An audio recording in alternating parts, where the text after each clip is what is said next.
Alors salut à tous.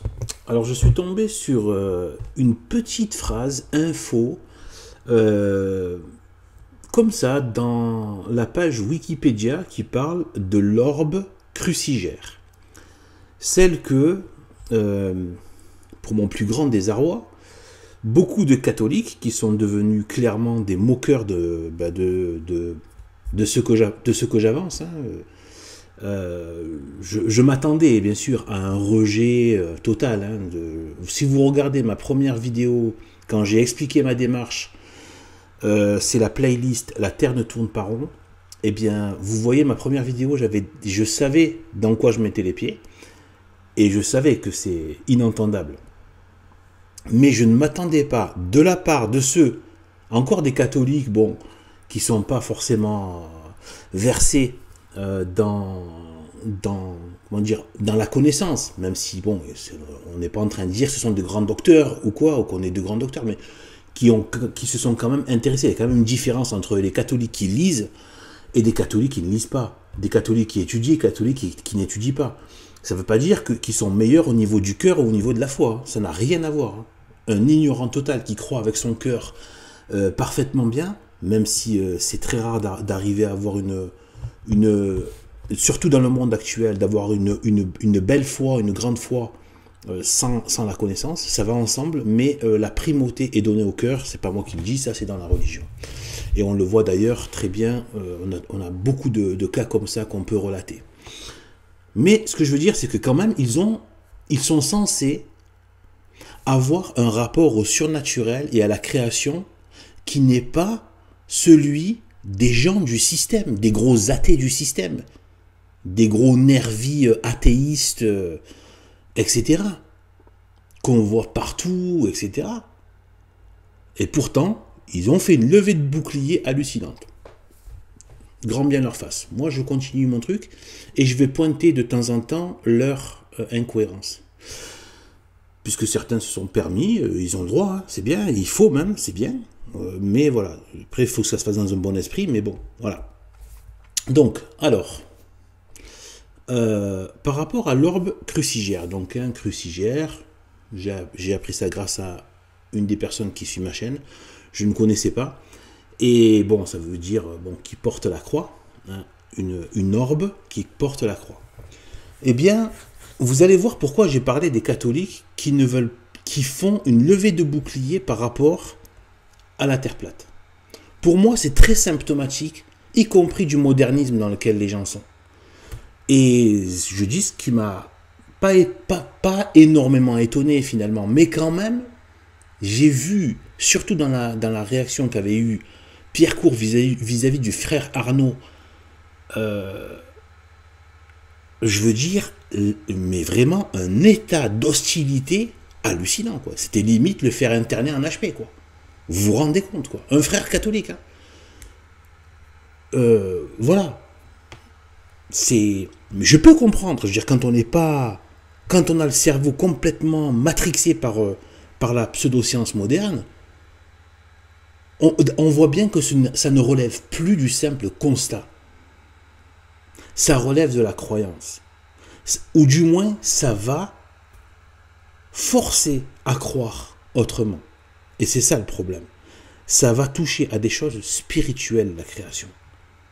C'est pour ça que je garde le lien entre le catholicisme, et j'assume je prends la responsabilité, pas tant devant les gens qui m'écoutent là, mais devant Dieu.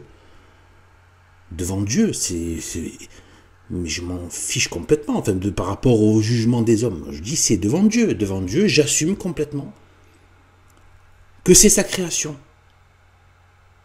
Cette orbe.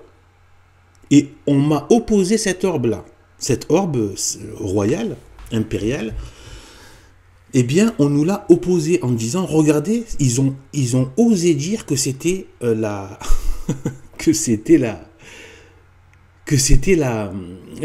globe terrestre. Comme quoi c'était une preuve. Même le frère Alain, qui a l'air gentil, mais bon, c'était un peu limité, ses arguments, ils n'étaient pas très fouillés. Je lui ai fait une vidéo réponse où j'ai réfuté tout ce qu'il a dit. C'est très facile parce que c'est vraiment les premières choses les plus communes qui sortent en premier. Bon, vous pouvez aller voir ces réfutations, des réfutations du frère Alain. Bon. Et lui-même avait dit ça, et d'autres dans les commentaires ont dit, regardez, la Sainte Vierge Marie est apparue sur un globe, etc., etc. Déjà, bien souvent, c'est un demi-globe. Mais même quand il y a le globe entier, rien ne dit que c'est la Terre sur laquelle on est. Et en fait, c'est lamentable, et à la fois je le comprends. J'étais pareil, exactement pareil. Je me souviens à des moments où, à d'autres moments, même si j'étais plutôt, les fois où je me suis un peu approché du catholicisme, du christianisme, vous savez que le Christ, parfois, nous approche, nous tend des perches, vous voyez, c'est la grâce, il nous appelle. Et des fois, bon, je me suis intéressé, d'ailleurs, le texte qui m'a toujours, mais accroché au christianisme, ça a été le prologue de Saint Jean, que j'ai appris par cœur, d'ailleurs, tellement je l'aime, et tellement je sens quelque chose de trop, c'est trop grand, quoi, c'est, voilà. Et c'est un puits inépuisable. Et on sent, c'est là. Enfin bref, vous voyez ce que je veux dire. Le prologue de Saint Jean, celui-là, d'ailleurs, il faut l'apprendre par cœur, c'est très important. Mais du coup, vous savez que Saint Jean était très reconnu par, enfin reconnu, pas en tant que, hein, voilà quoi, dans la suite apostolique, il est reconnu. Enfin, en fait, il se sert de Saint Jean pour alimenter la gnose. Et moi, je suis tombé là-dedans. Voilà, donc je mettais le prologue de Saint Jean dans la gnose, tout ça. Bon. Et pendant ce temps-là, donc je donnais quand même un crédit à la Bible, du coup, d'une certaine mesure, comme le font les gnostiques. Eh bien, je faisais en sorte, dans ma tête, je faisais des grands écarts. C'était même plus du grand écart, tu avais le genou dans le dos, enfin c'est n'importe quoi. Je veux dire, je faisais des grands écarts intellectuels pour faire correspondre le singe avec la création de l'homme. La matière avec l'énergie cosmique qui finit par se manifester, ça a très bien pu se manifester par le biais d'un Big Bang, petit à petit. On va s'inventer de ces trucs pour essayer de faire coller les morceaux entre la révélation et la pourriture pseudo-scientifique de la NASA et des désastreux physiciens. La crasse, l'ignorance et l'ignorance crasse de cette maudite science de Satan. Voilà. Donc, en vérité, c'est tout à prendre au pied de la lettre. Comme pour la foi, on croit et après Dieu nous éclaire. C'est pas nous qui faisons les règles du jeu. Les règles du jeu, c'est Dieu qui les a posées. Dieu a dit, d'abord tu crois, et après je t'éclaire. D'abord tu fais abdiquer ta foi. Et là, on devient agréable à Dieu. On crucifie notre prétention intellectuelle, etc. Et après, Dieu nous éclaire. Ah, c'est dur, hein? Bien sûr c'est dur. Vous croyez que pour moi c'est facile?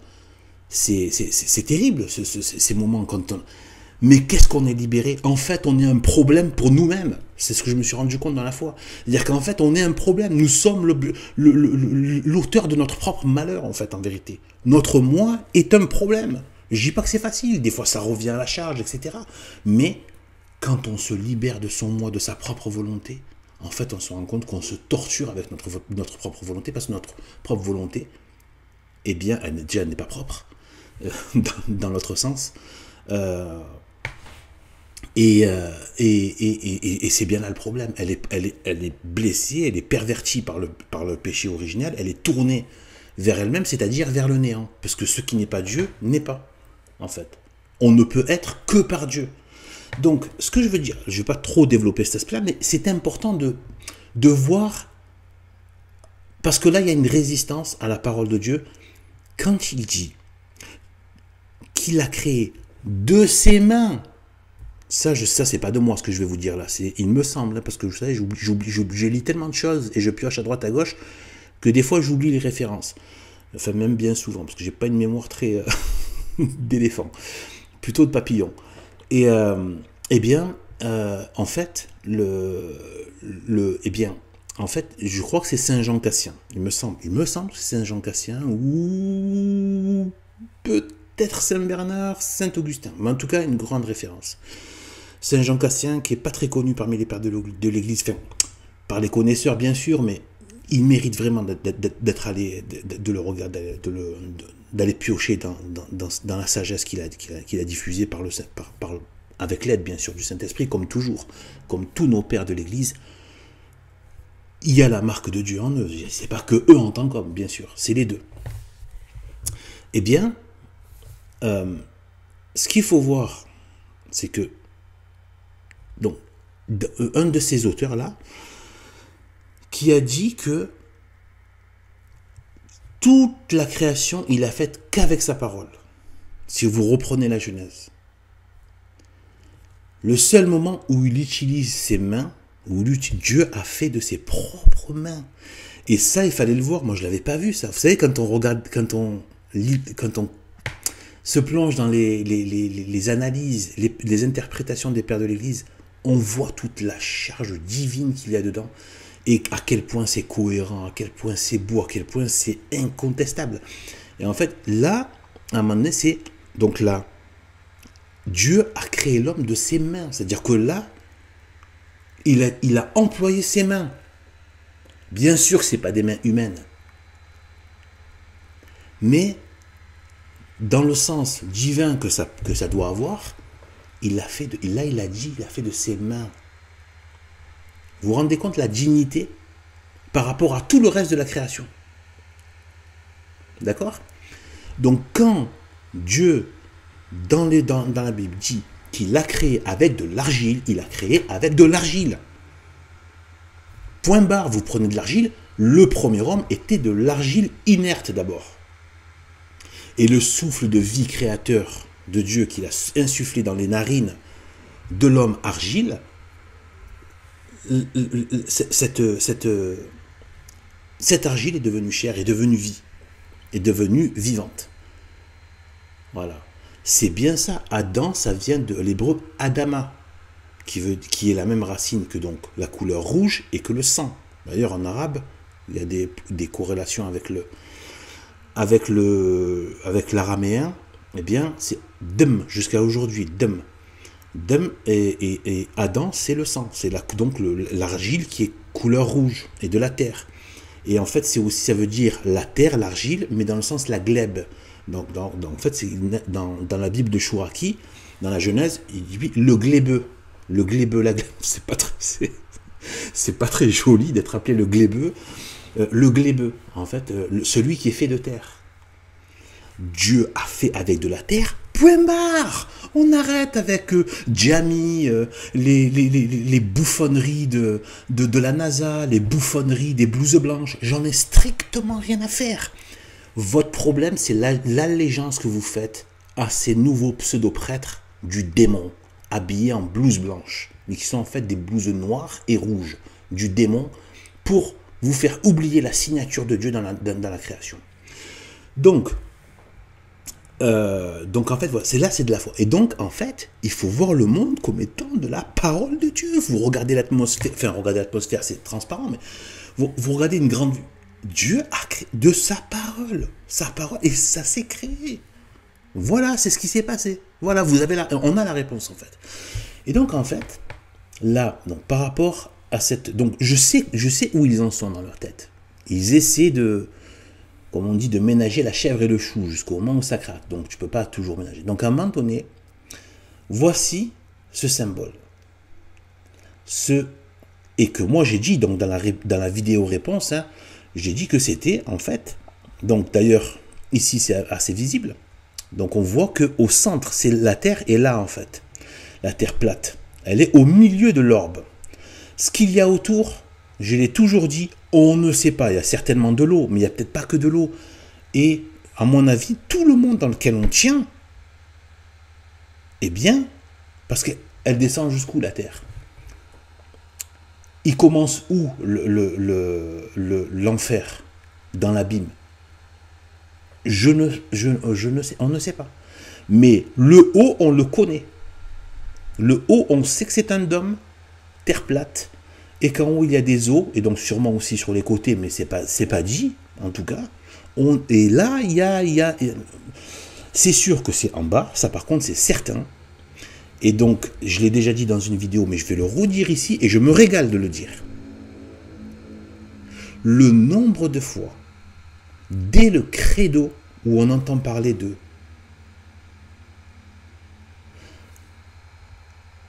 est descendu aux enfers.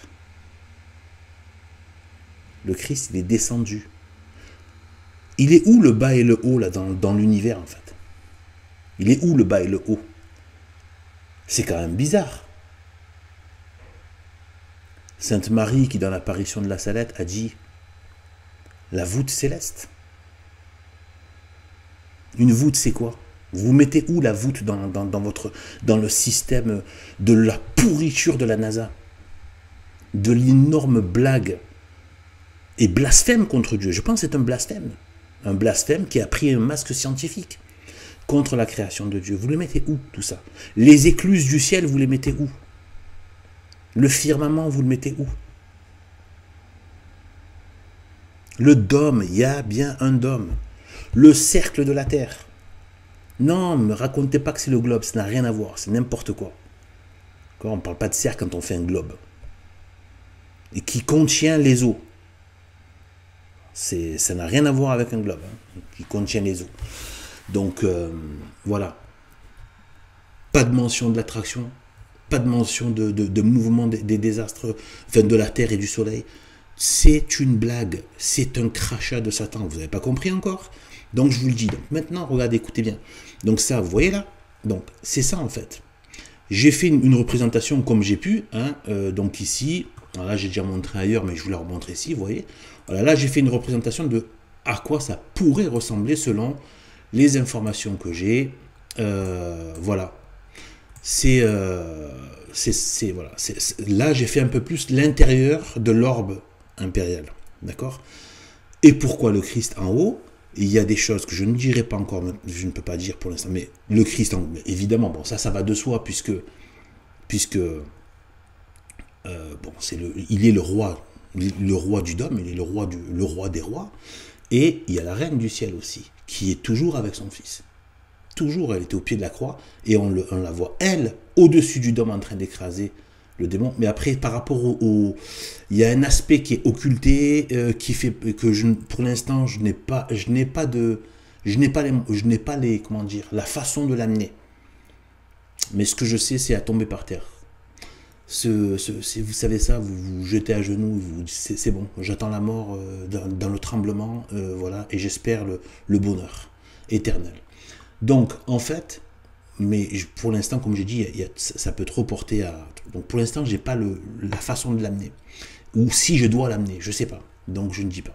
Donc en fait, voilà. Donc là, on a ça. Eh bien, voilà, là, j'ai fait à peu près comme... Voilà. Je pense que ça doit être proche de la réalité, mais après, voilà. Moi, ce que je me pose comme question, c'est est-ce que ici, là, est-ce que finalement, il n'y aurait pas beaucoup de terre ici et que l'abîme serait en dehors de l'orbe? C'est la question que je me pose. C'est-à-dire en dessous toujours, mais peut-être pas dans la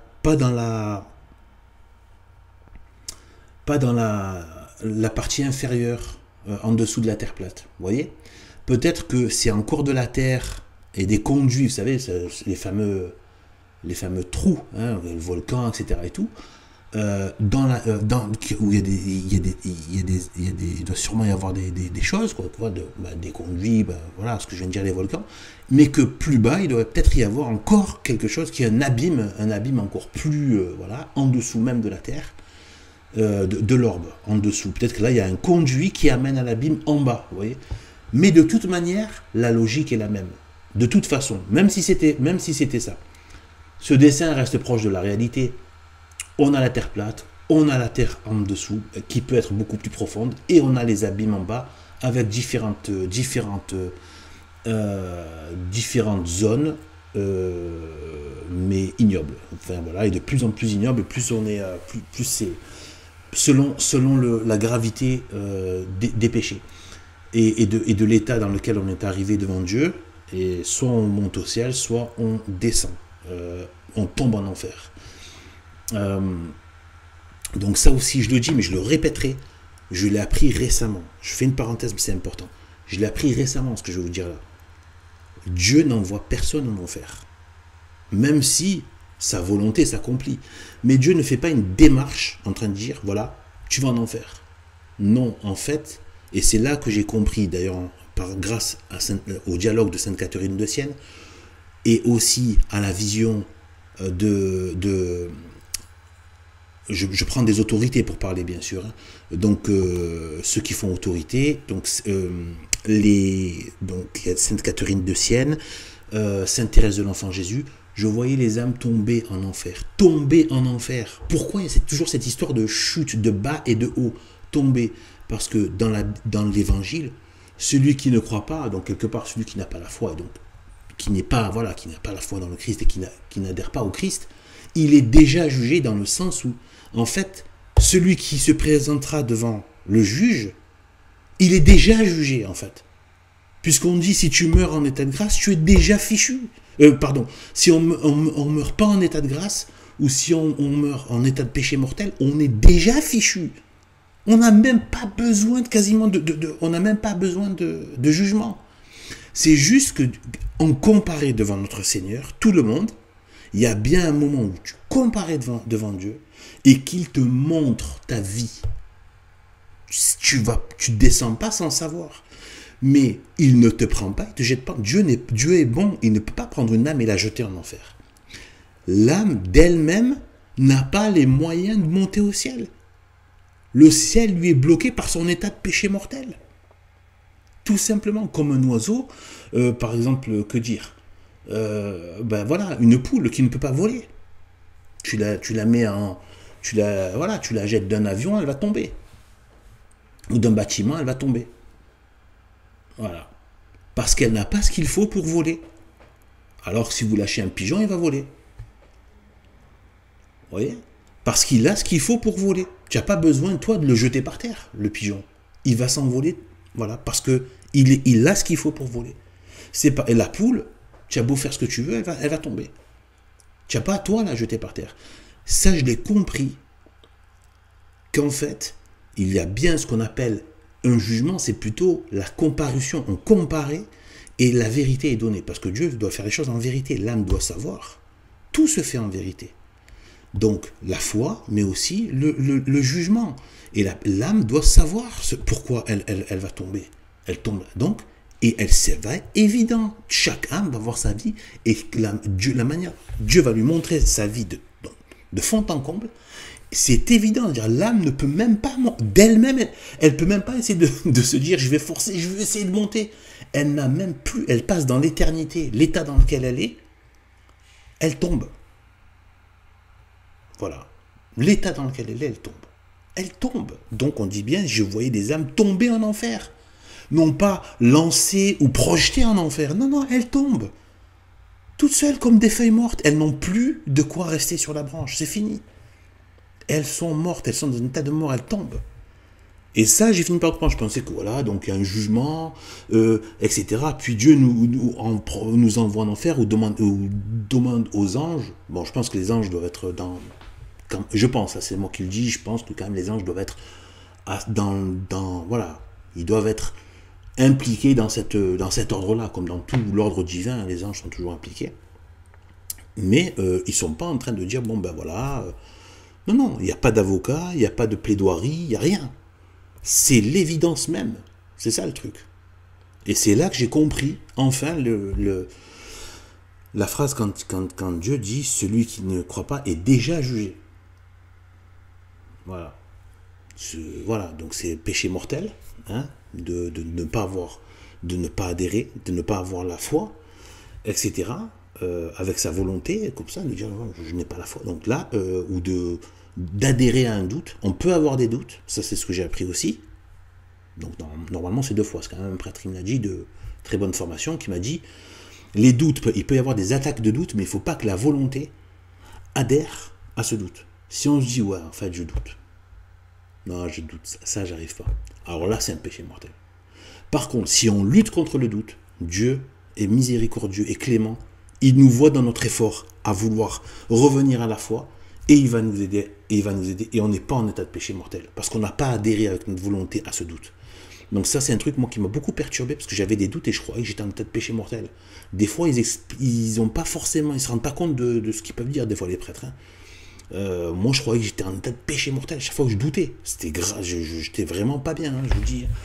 Donc, après, je me suis dit, et donc voilà, donc on peut avoir des doutes sur des points de foi. Sur des points de foi. Et je vous dis, travaillez votre foi. Travaillez votre foi. Vraiment travaillez. C'est votre trésor. Votre trésor. C'est la foi qui amène à l'espérance et après la charité. La foi, il faut la bichonner et la forger. La forger. La forger dans la grâce de Dieu. Et par la grâce de Dieu. Et c'est ça, en fait. C'est ça, la foi. Vraiment se pencher sur la foi, se renseigner sur la foi. Et pour ça, il faut liser de temps en temps, ne serait-ce qu'un, c'est pas le temps, un petit paragraphe, allez, qu'un paragraphe dans la soirée de l'imitation de Jésus-Christ. Un petit passage de Sainte Thérèse de l'Enfant Jésus, des passages sur l'enfer. Vous en sortirez toujours à quelque chose. Écoutez l'évangile, des passages de l'évangile, discours sur la montagne, etc. Travaillez votre foi. Et donc en fait, parce que ainsi vous travaillez votre volonté, donc votre volonté est engagée, et donc Dieu va vous aider.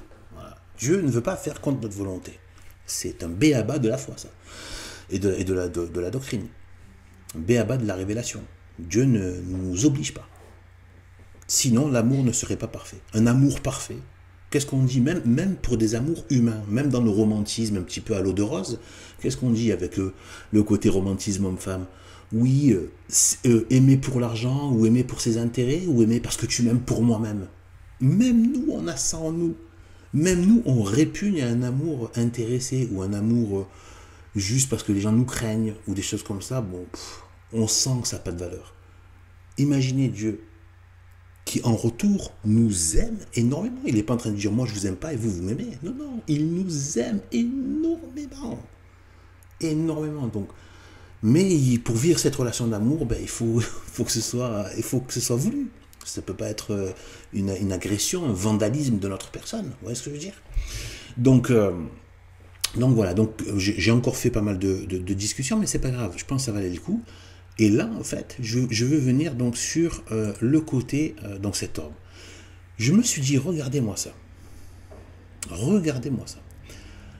Alors, vous avez vu donc cet orbe, hein, l'orbe impérial, et donc, regardez-moi ça. Je suis allé sur Wikipédia, et je me suis dit, non mais, bon, Wikipédia, c'est le système. Ils sont mis en numéro 1 dans les résultats de recherche de Google, donc, ils adhèrent à Google, donc Google c'est le système, donc Wikipédia c'est le système.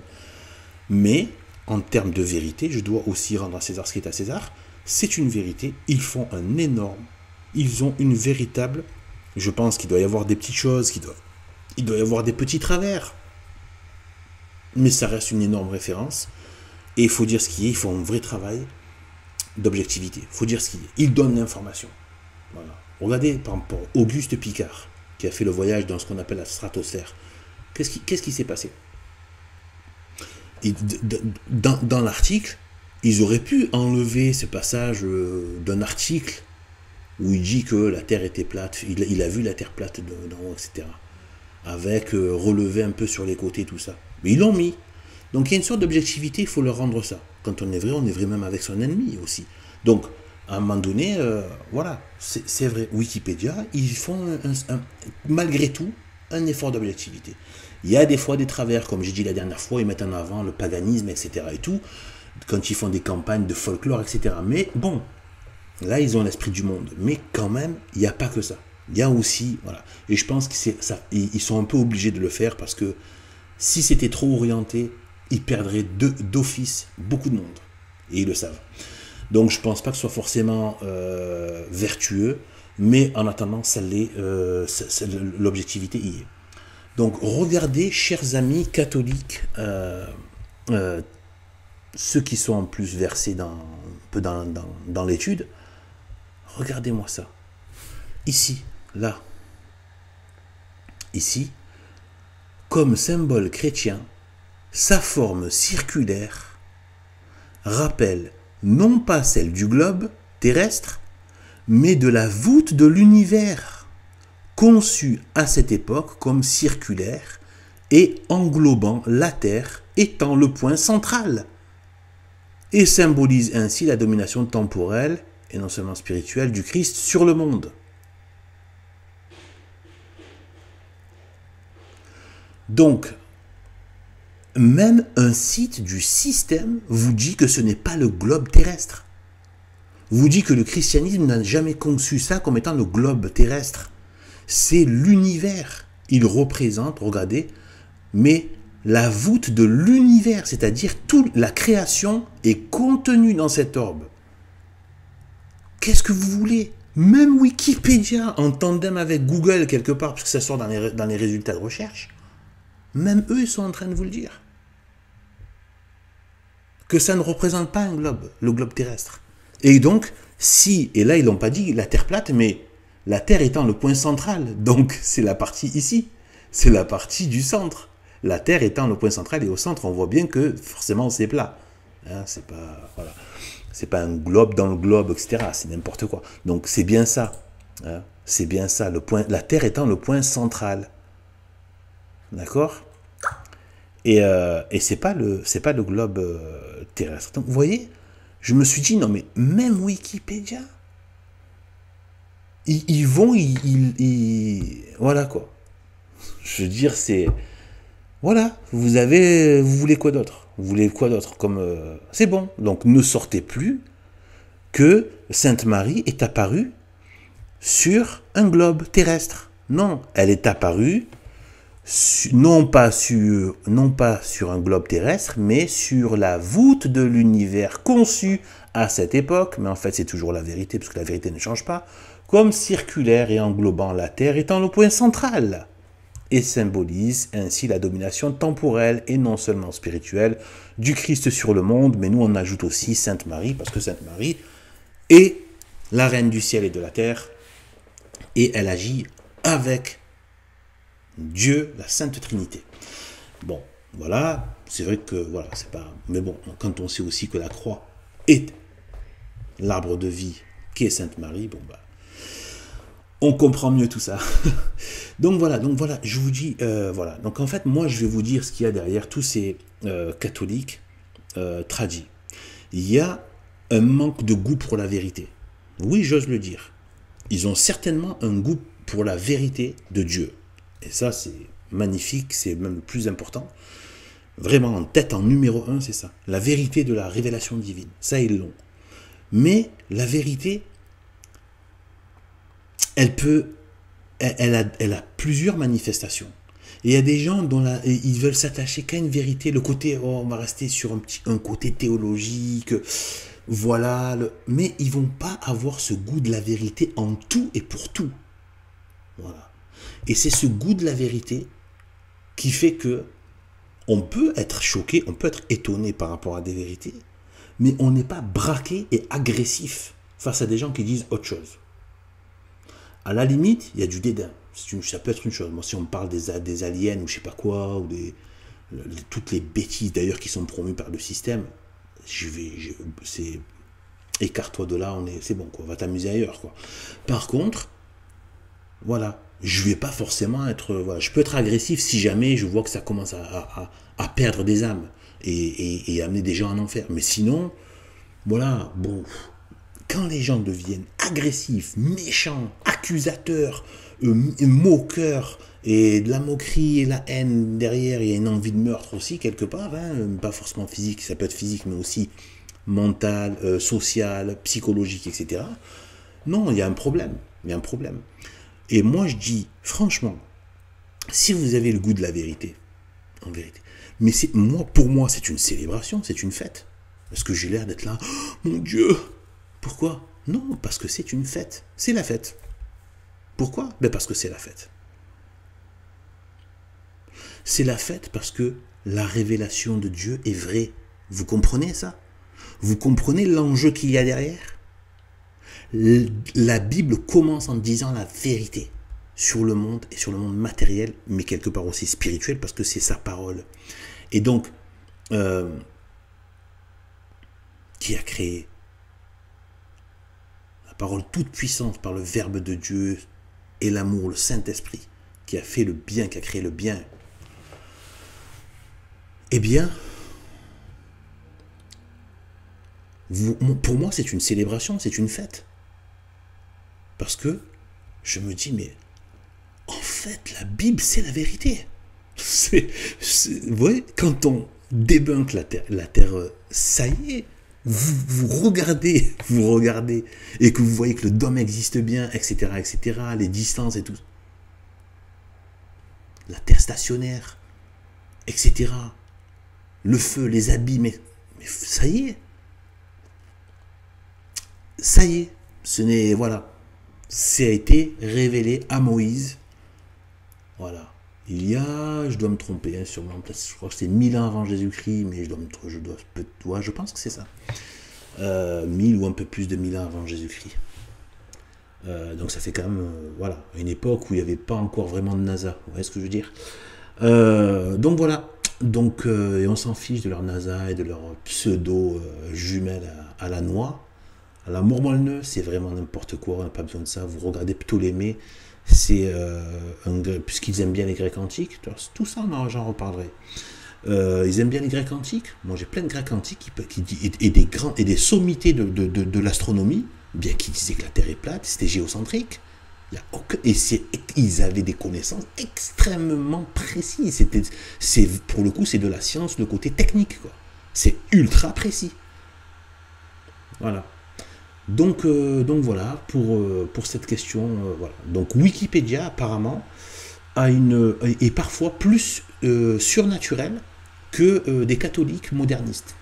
Voilà, ou qui ont un côté moderniste, ou qui ont trop de respect pour la science. Moi, je vous dis, votre principale barrière, c'est le respect de la science, qui est une fausse science, et qui a toujours été une ennemie de Dieu lorsqu'elle ne se soumet pas à Dieu. Des exemples, il y en a eu d'autres. Je ne vais pas m'étaler là-dessus, mais ça viendra en temps voulu si Dieu me prête vie.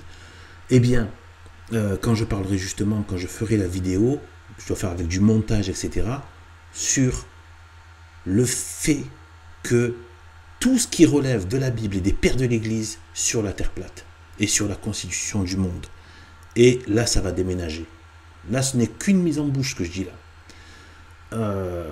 Eh bien, et c'est la vérité. Moi, j'aimerais bien aller demander à des juifs, là, aujourd'hui, je ne parle pas des juifs Klarsfeld, de Cohn-Bendit, hein, ça c'est des pitres, mais moi je parle des juifs, ceux qui lisent, ceux qui sont encore dans la Torah. J'aimerais bien leur demander, vous y croyez vraiment, vous, à l'univers et tout? Vous croyez vraiment que le firmament, c'est pas ça? Les écluses du ciel, tout ça, la terre qui, machin, Dieu aurait oublié de parler que la Terre se balade à 100 000 km/h, etc. Ah, non. Je vous dis, ils n'y croient pas. Ils doivent rigoler entre eux. Ils doivent rigoler sur ce que les goïs croient, qu'ils sont capables d'avaler. Et donc, en fait... Et donc voilà. Donc, moi, je vous dis... eh bien, en fait... voilà. J'en reparlerai de ça. Et les pères de l'Église, et comme disait l'abbé Laffitte, que je recommande pour ses enseignements, eh bien, les anciens étaient bien plus intelligents que nous.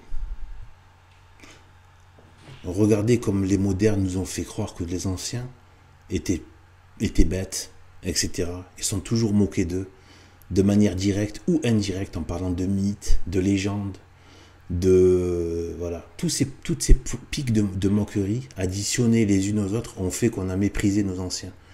Il faut être humble. Les anciens étaient bien plus intelligents que nous. Mais quand je dis bien plus, c'est bien plus.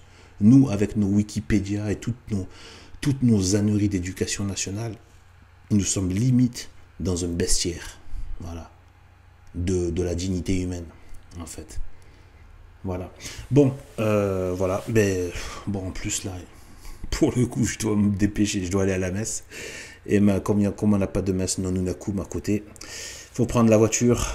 Donc, voilà. Je vous dis à bientôt et salut à tous. Que Dieu nous bénisse.